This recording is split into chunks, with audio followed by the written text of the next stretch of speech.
Amor y ciencia, los Curie. Y luego entra en escena el matrimonio Joliot-Curie. Ella, Irene, hija de los famosos Curie, y él, que añade el ilustre apellido al suyo. Ambos se dedican a utilizar la recién y descubierta y muy penetrante radiación del berilio por los alemanes Bothe y Werker en 1930 para bombardear un compuesto de carbono e hidrógeno, la parafina. En sus experimentos los protones, es decir, los núcleos de los átomos de la parafina, son arrancados de cuajo por la poderosa radiación. Pero esta radiación, si es que está compuesta por partículas, no deja huellas, no se detecta en una cámara de niebla de Wilson. ¿Por qué? Pues porque en estas cámaras las partículas cargadas eléctricamente producen ionización y condensan gotitas de niebla, produciendo un rastro visible. Ergo, si esas partículas son visibles, es que carecen de carga eléctrica. Los Joliot-Curie dejan el tema ahí, pero en el Cavendish Laboratory, donde Rutherford lleva mucho tiempo especulando sobre el neutrón, a uno de sus colaboradores llamado James Chadwick se le enciende repentinamente la bombilla. Ahí está el neutrón tan buscado por el jefe, tan cierto que Chadwick recibe por ese descubrimiento el Premio Nobel de Física en 1934, y de paso se resuelve un viejo misterio, el por qué sustancias químicamente idénticas manifiestan distinta masa. Tras el descubrimiento se sabe que son átomos con los mismos protones, pero diferente cantidad de neutrones. Son los isótopos. De momento el matrimonio Joliot-Curie queda un poco chasqueado. Haber tenido el neutrón tan cerca, pero muy pronto la inquietante pareja se va a recuperar con creces de la frustración. Bombardeando aluminio una vez más con partículas alfa, comenzaron a obtener protones y positrones. El positrón no era sino un electrón con carga negativa, es decir, un antielectrón, cuya existencia y en general la de antipartículas había sido prevista en 1930 por Paul Dirac y detectada un par de años más tarde por Carl Davis Anderson. Por cierto, y seanos permitido un pequeño inciso, con ese descubrimiento quedaba ya un preciso y simétrico universo atómico en el que cada partícula tendría su anti con carga contraria.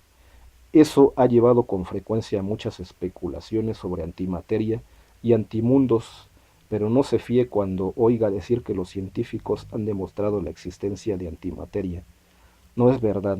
Sí antipartículas, pero no esas antipartículas unidas constituyendo antimateria sólida y real, antimateria que en cualquier caso difícil lo tendría para existir en nuestro mundo de materia normal, pues si logramos mantenerla en una situación de completo aislamiento, la corta vida del positrón suele acabar al mismo aproximadamente una millonésima de segundo cuando tropieza con un electrón y ambos se funden y desaparecen emitiendo energía pura en forma de rayos gamma.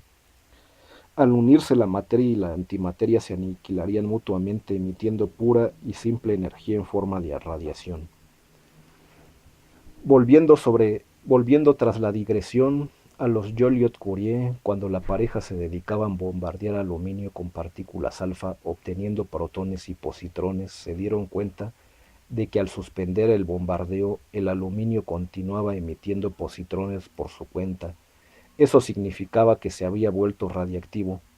Ambos investigadores habían obtenido por primera vez radiactividad artificial, y no solo eso, al analizar el experimento en detalle, llegaron a la conclusión de que en una primera etapa el núcleo de aluminio perdía un neutrón transformándose en fósforo 30.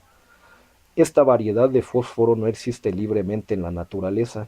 Se trata de un isótopo radiactivo artificial de vida muy breve, tan breve que en la experiencia de los científicos franceses, al cabo de unos 3 minutos se transformaba en silicio 30, una variedad de silicio esta vez ya casi estable. Aproximadamente el 3% del silicio natural es silicio 30. Así que por primera vez en la historia los seres humanos obtenían un isótopo artificial. Por este logro el matrimonio obtuvo el Premio Nobel de Química. el mismo año en que Chadwick conseguía el suyo de física, y también un justo resarcimiento, algo así como una especie de empate moral. Una vez desbrozado el camino, el resto era fácil, y todo el mundo se apuntó a la moda de fabricar isótopos. Uno de ellos fue Enrico Fermi. En su laboratorio de Roma comenzó a utilizar neutrones como proyectiles en forma de las clásicas partículas alfa. Él pensaba que al carecer de carga eléctrica, estas partículas tendrían menos probabilidades de sufrir interacciones con los núcleos, y tenía razón, pero no estaba preparado para lo que vino después. Hacia el verano de 1934 habían bombardeado ya todos los elementos conocidos, de la misma forma que los Joliot-Curie, bombardeando aluminio cuyo número atómico es 13. Había producido silicio número atómico 14. Él pensaba obtener con cada elemento el siguiente de la escala, y por fin llegó al más pesado de todos, el uranio, rompiendo el corazón atómico. Como el núcleo de uranio tiene 92 protones, Fermi pensaba que al bombardear con sus neutrones va a poder obtener núcleos con 93 protones. Así el producto resultante lo llama uranio X, pero en Alemania Otto Hahn y Fritz Strassmann comienzan a plantearse si el bombardeo de neutrones no había afectado al núcleo de otro modo. De hecho, al analizar el resultado de sus experiencias, encuentran bario, un elemento que pesa la mitad que el uranio. ¿De dónde había salido?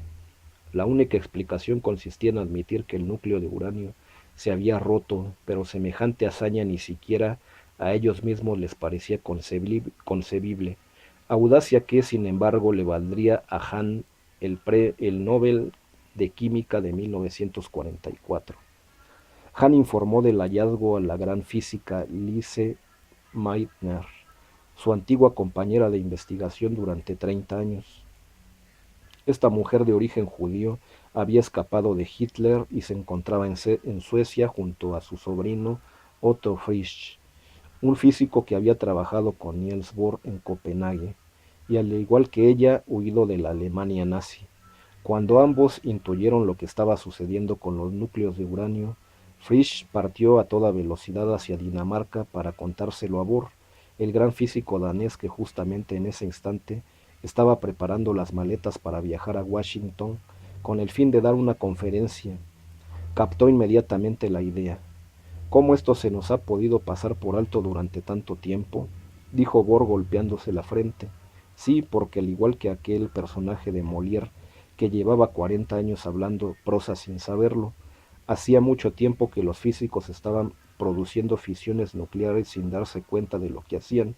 Precisamente en aquellos días Bohr estaba elaborando su nuevo modelo atómico de gota líquida, y los hechos que Frisch le narraba encajaban perfectamente en sus teorías. Según esta representación, las partículas se hallan en un núcleo atómico unidas entre sí por una tremenda fuerza, como las moléculas en una gota de agua. Esta fuerza mantiene unidos no solo a los neutrones, sino incluso a los protones, a pesar de su carga eléctrica positiva, tendería a separarlos entre sí. Otra característica de la fuerza nuclear es que actúa tan solo a muy corta distancia, apenas a una fracción de diámetro de los mayores núcleos atómicos. Cuando se bombardea con neutrones y uno de ellos penetra en el núcleo, la perturbación comienza a hacerle oscilar. Si la oscilación se hace muy violenta, llega un momento en que el núcleo comienza a tomar una forma alargada. La fuerza cohesiva ya no puede contrarrestar la repulsión eléctrica. Los extremos del núcleo se separan. El conjunto se estrecha por su parte central, que toma una forma de cintura de avispa, hasta que al final acaba por escindirse en dos mitades, como si fuera la célula de un organismo biológico. Precisamente por ello, Meitner y Frisch dieron al proceso nuclear el nombre de escisión. Y luego estaba el tema de la energía. Cada vez que un neutrón se estrellaba contra el átomo de uranio, un gran estallido energético hacía saltar a los instrumentos. 200 millones de electronvoltios por cada núcleo escindido, una salvajada. la poco probable energía nuclear. Al llegar a Estados Unidos, Bohr se apresuró a comunicar las sensacionales novedades. Fermi, que en aquel lejano 1939 había escapado también de la Italia de Mussolini y trabajaba en la Universidad de Columbia, se dio cuenta de lo que había dejado escapar por los pelos. Pero casi inmediatamente se puso a pensar en esa energía que podría obtener de la ruptura del núcleo, una energía brutal e incontenible, en forma de explosión súbita, en lugar del lento goteo de la radiactividad, un proceso que incluso al mismo Rutherford le parecía poco probable. ¿Y cómo produciría esa liberación casi instantánea de energía? Pues mediante una reacción en cadena. En realidad la reacción en cadena no es privativa de la energía nuclear. El arranque y funcionamiento de un motor de explosión también podría calificarse como tal. La explosión sugiere tan solo un proceso que una vez iniciado se mantiene por sí mismo hasta que se agota aquello que se utiliza como combustible o materia prima.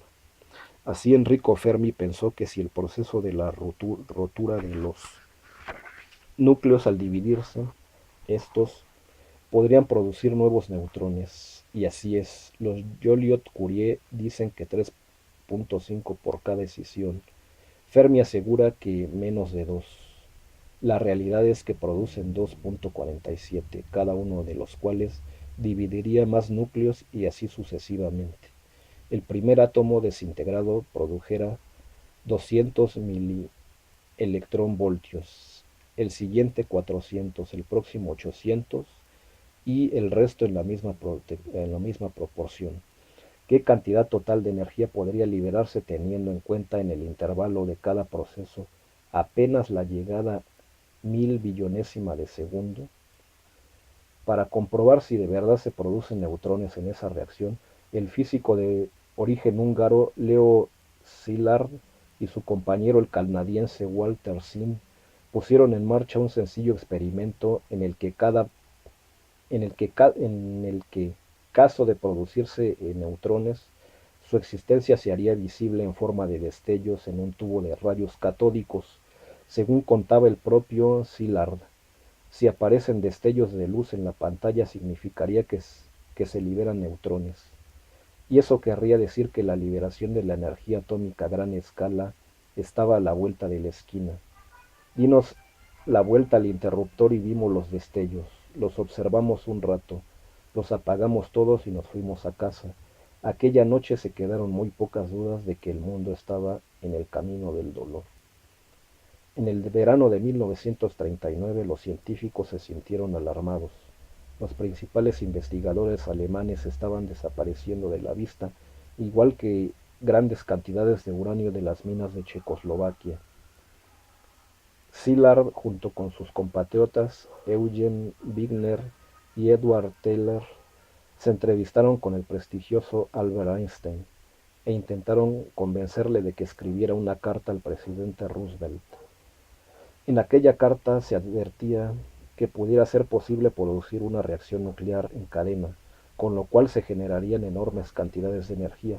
Este nuevo fenómeno podría conducir a la fabricación de bombas y era concebible, aunque mucho menos cierto que así se fabricasen bombas de nuevo tipo, muy potentes.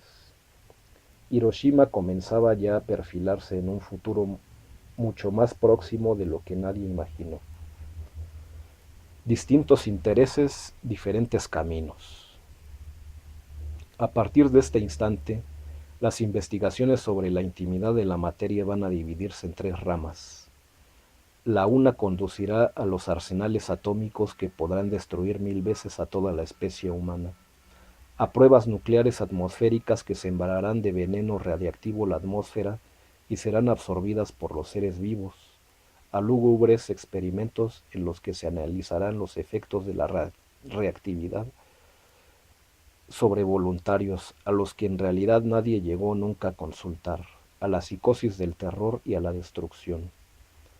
Por la otra, domesticada, generará energía para usos prácticos y por fin otros científicos mediante las grandes máquinas aceleradoras harán chocar a gran velocidad partículas entre sí para seguir desvelando una más de las infinitas capas que, como estas muñecas rusas que se introducen unas dentro de otras, parecen también existir en el mismo corazón de la materia.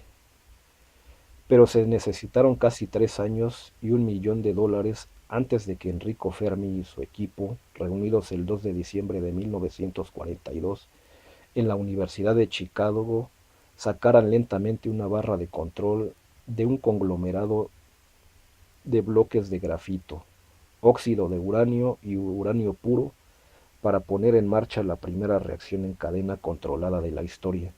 La gran bomba aún se encontraba lejos en el tiempo, pero el primer reactor nuclear estaba ya en funcionamiento produciendo energía. Claro que la meta final era otra, pero quizás sea importante recordar que los átomos para la paz nacieron antes que los átomos para la guerra.